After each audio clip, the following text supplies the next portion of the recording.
بسم الله الرحمن الرحيم.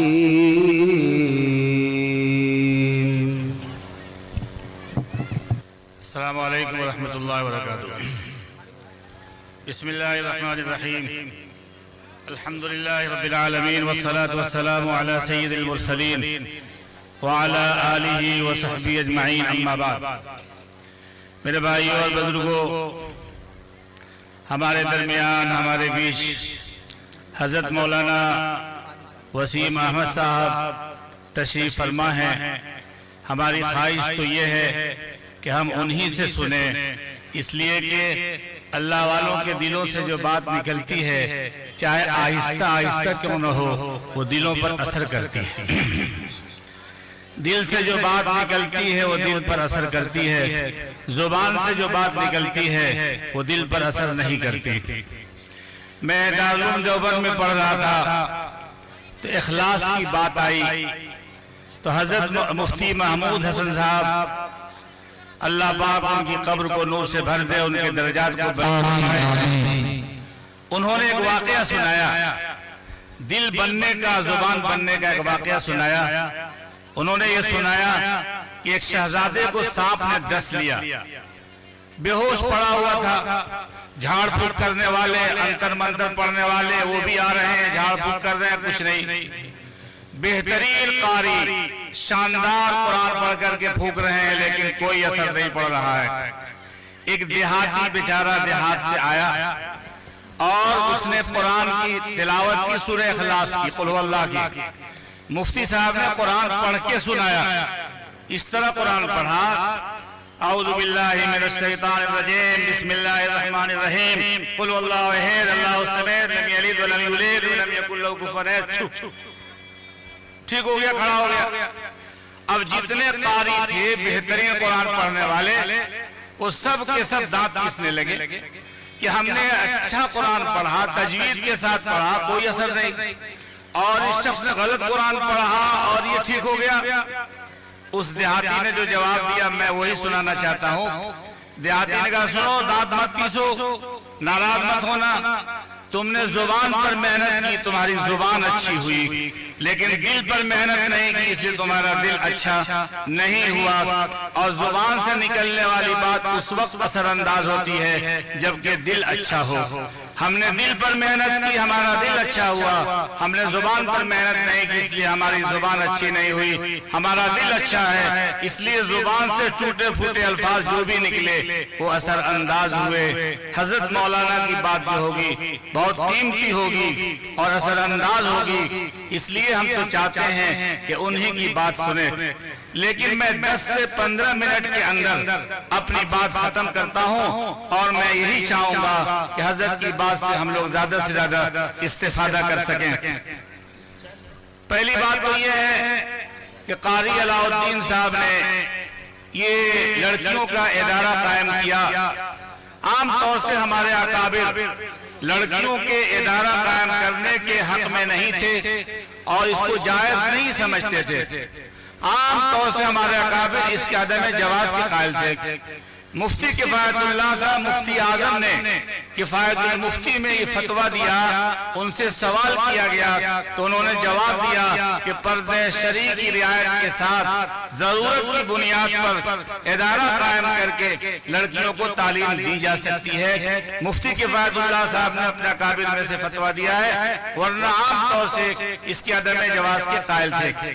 لیکن اب جو حالات آ رہے ہیں، ہماری لڑکیاں اسکولوں میں، کالجوں میں جا کر کے غیروں کے ساتھ بھاگ رہی ہیں، غیروں کے ساتھ رہ رہی ہیں، غیروں کے ساتھ میاں بیوی کا تعلق قائم ہو رہا ہے. اور RSS کی طرف سے، غیروں کی طرف سے باقاعدہ نوجوانوں کی ٹیم کام کر رہی ہے کہ مسلمان لڑکیوں کو جال میں پھنساؤ اور پھنسا کر کے ان کو دین سے پھیرو، ان کو مرتد کرو اور ان کو استعمال کرو. جب فائدہ اٹھا لو تو تمہیں اختیار ہے، چاہو تو کاغذ کی طرح استعمال کر کے پھینک دو اور چاہو تو ان کو ختم کر دو، چاہو تو اپنے پاس رکھو. اور اس کام پر ان کو انعام بھی مل رہا ہے، 2-2 لاکھ اور 3-3 لاکھ کا چیک مل رہا ہے، ان کو مکان بنا کر کے دیا جا رہا ہے، ہماری اس بنیاد پر کہ مسلمان لڑکیوں کو پھنساؤ۔ آج ہماری مسلمان لڑکیاں اسکولوں اور کالجوں میں جا کر کے اپنے ایمان کا سودا کر رہی ہیں، اپنے عزت کا سودا کر رہی ہیں، جبکہ جان بچانے کے لیے مردار کھانا جائز ہے، اتنی مقدار کے جس سے جان بچ جائے۔ جان بچانے کے لیے دوسرے کا مال پڑا ہوا ہو، کھانے کے لیے کچھ نہ ہو، جان جا رہی ہو تو دوسرے کے مال کو اٹھا کر کے کھا لینا اتنی مقدار میں کہ جس سے جان بچ جائے جائز ہے، لیکن بعد میں چل کر کے اس کا مال واپس کرنا ہوگا۔ اگر کسی کا لقمہ اٹک گیا، گلے میں پھنس گیا اور پانی نہیں ہے، دودھ نہیں ہے، سرکہ نہیں ہے کہ وہ اندر لقمے کو کر سکے، تو ایسی صورت میں شراب کا گھونٹ پینا جائز ہے جس سے کہ لقمہ اندر چلا جائے۔ لیکن میری ماں اور بہنوں سنو اور میرے بھائیوں سنو، اپنی عزت و آبرو کی حفاظت ضروری ہے۔ اب اگر کوئی شخص ریوالور دکھلا کر کہہ رہا ہے کہ تمہاری عزت لوٹیں گے، اگر تم تیار نہیں ہوگی تو جان سے مار دیں گے، ایسی حالت میں یہ جان بچانے کے لیے عزت و آبرو کا سودا کرنا اور عزت و آبرو کو لوٹانا یہ قطعاً جائز نہیں ہے، اس کی اجازت نہیں ہے۔ جان دے دینا میری بہنوں، میری بیٹیوں، تم جان دے دینا، لیکن اپنی عزت و آبرو کی حفاظت کرنا، کبھی بھی اپنی عزت و آبرو سے کھلواڑ نہ کرنا اور اس کا سودا نہ کرنا۔ ایک واقعہ میں نے پڑھا، ایک اللہ والے طواف کر رہے تھے، دیکھا کہ خاتون اپنے کاندھے پر ایک بچے کو لے کر کے، بہت خوبصورت بچہ، اور طواف کر رہی ہے اور اللہ سے راز و نیاز کر رہی ہے اور کہہ رہی ہے کہ اللہ وہ گزرا ہوا زمانہ، اے اللہ وہ گزرا ہوا زمانہ، یعنی لائق شکر ہے۔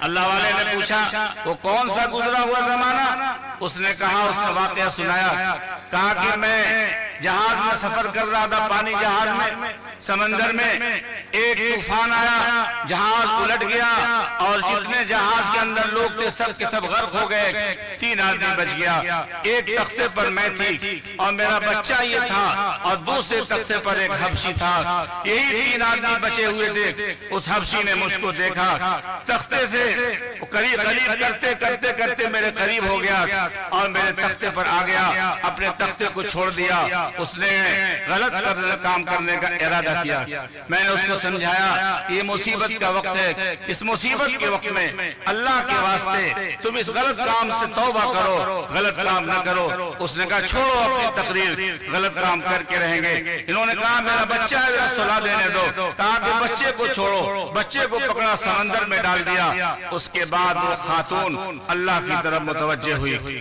اللہ کی طرف متوجہ ہوئی اور اللہ سے دعا کی، فریاد کی، اے اللہ تو قادر مطلق ہے، اے اللہ ہم تجھ سے سوال کرتے ہیں کہ میری عزت و آبرو کی حفاظت فرما لے، اے اللہ اس حبشی سے مجھے نجات نصیب فرما دے۔ ابھی دعا کے الفاظ مکمل نہیں ہوئے تھے، اتنے میں ایک بڑا سا جانور آیا اور اس حبشی کو اپنا لقمہ بنا کر کے اندر چلا گیا۔ میں کسی طرح کنارے پہنچی، میں نے سوچا کہ گھاس کھا کر کے پانی پی کر کے اپنی زندگی گزاروں گی، لیکن دیکھا کہ درمیان سمندر میں ایک بڑی کشتی ہے جس میں کچھ لوگ جا رہے ہیں۔ میں ٹیلے پر کھڑی ہو گئی اور کپڑا ہلا کر کے میں نے ان سے درخواست کی کہ آؤ مجھے بچا لو۔ اس کشتی میں سے 2-3 آدمی ایک چھوٹی کشتی میں سوار ہو کر میرے پاس آئے، مجھ کو لے کر کے گئے۔ جب اس بڑی کشتی میں سوار ہوئی تو دیکھا کہ میرا بچہ اس کے اندر موجود ہے۔ میں لپٹ گئی اس بچے سے، میں نے اس کو چوما، بوسا لیا اور سینے سے لگا لیا اور یہ کہا کہ تو میرا بچہ ہے۔ ان لوگوں نے کہا تم پاگل ہو، تمہارا بچہ کیسے ہو سکتا ہے؟ کہا نہیں یہ میرا ہی بچہ ہے، نہیں میرا ہی بچہ ہے۔ اس کے بعد اپنا واقعہ سنایا، پھر اس کے بعد ان لوگوں نے واقعہ سنایا اور کہا کہ ہم کشتی میں سفر کر رہے تھے، اتنے میں ایک جانور پر ایک چھوٹا سا بچہ سوار تھا، اوپر بیٹھا ہوا تھا اور غیب سے یہ آواز آ رہی تھی کہ کہ سنو اس بچے کو بچا لو، اگر تم نے اس بچے کو نہیں بچایا تو یاد رکھو تمہاری کشتی ڈبو دی جائے گی اور تم سب کے سب غرق کر دی جاؤ گے۔ ہم میں سے ایک آدمی اٹھا، اس بچے کو لیا، اور یہ بچہ تمہارے سامنے ہے۔ اے میرے بھائیوں، میری بہنوں، میری ماں بہنوں، اس عورت نے، اس خاتون نے اللہ سے فریاد کی، اللہ نے اس کی عزت و آبرو کی حفاظت کی۔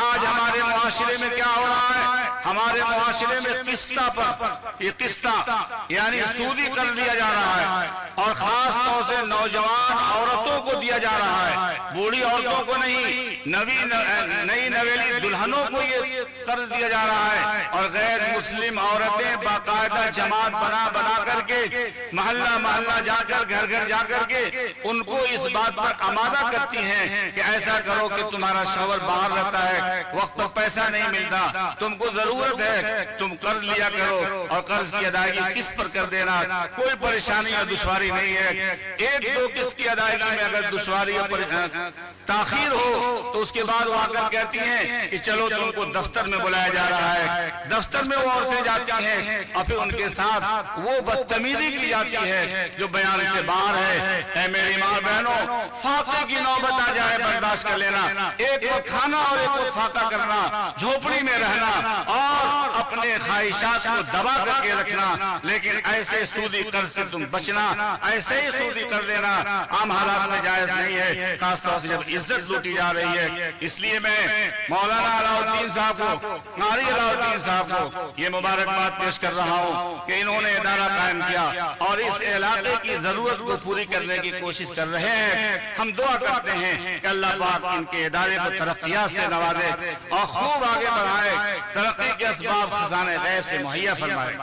ایک بات اور کہوں آپ سے، آج پوری دنیا میں مسلمان پریشان ہیں، مصیبت ہی مصیبت ہے، آفت ہی آفت ہے، مصیبت کا تیر ہر چاروں طرف سے آ رہا ہے، ادھر سے بھی مصیبت، ادھر سے بھی مصیبت، ادھر سے بھی مصیبت، ادھر سے بھی مصیبت، اوپر سے بھی نیچے سے بھی، ہر طرف سے آفت ہی آفت، مصیبت ہی مصیبت ہے۔ ایک سوال کھڑا ہوتا ہے کہ کون سا وہ کام کریں جس سے ہم اطمینان اور سکون سے زندگی گزار رہے ہیں۔ سن لو میرے بھائیو، بہت مختصر لفظوں میں پیغام دینا چاہتا ہوں۔ ہر آدمی پریشان ہے، کیسے ہم اطمینان سکون کی زندگی گزاریں؟ پریشان ہے کہ نہیں پریشان ہے؟ مصیبت آ رہی ہے کہ نہیں آ رہی ہے؟ آج ہماری جان خطرے میں ہے کہ نہیں؟ ہمارا مال خطرے میں ہے کہ نہیں؟ ہماری عزت و آبرو خطرے میں ہے کہ نہیں؟ ہماری زمین و جائیداد خطرے میں ہے کہ نہیں؟ ہمارے مدارس خطرے میں ہے کہ نہیں؟ سب کے سب خطرے میں ہیں۔ ان حالات میں اطمینان اور سکون کی زندگی کیسے گزار سکتے ہیں؟ آپ اس کا جواب لے کر کے جائیے اور یہ فیصلہ کر کے ہم سب کے سب اٹھیں کہ انشاءاللہ اس پر عمل کریں گے تاکہ اطمینان اور سکون کی زندگی گزار سکیں۔